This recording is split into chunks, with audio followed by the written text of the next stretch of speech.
এখনো কাটেনি পবিত্র ঈদুল আজহার আনন্দ। ঘরে ঘরে চলছে উৎসবের আমেজ, স্বজনদের সঙ্গে সময় কাটানোর ব্যস্ততা। কিন্তু সেই আনন্দের মধ্যেই শরীয়তপুরের জাজিরায় ঘটে গেল এক হৃদয় বিদারক ঘটনা।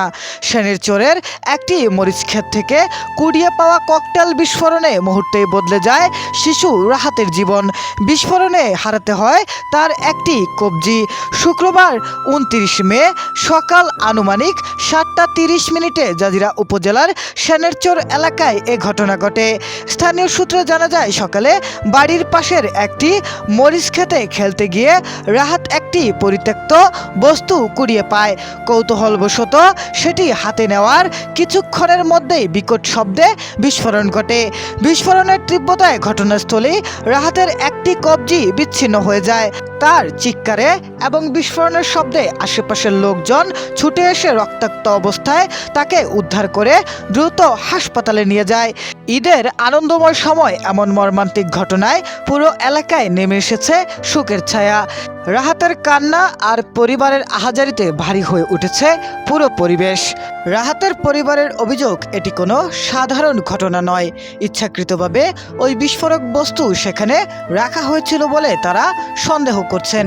এ ঘটনায় সুষ্ঠু তদন্ত করে দায়ীদের শনাক্ত ও দৃষ্টান্তমূলক শাস্তির দাবি জানিয়েছেন পরিবার ও স্থানীয়রা।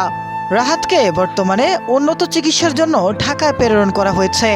এ বিষয়ে জাজিরা থানার ভারপ্রাপ্ত কর্মকর্তা ওসি সালেহ আহমেদ বলেন, খবর পেয়ে আমরা ঘটনাস্থল পরিদর্শন করেছি এবং শিশুটিকে হাসপাতালে দেখতে গিয়েছি। তাকে উন্নত চিকিৎসার জন্য ঢাকা মেডিকেল কলেজ হাসপাতালে পাঠানো হয়েছে।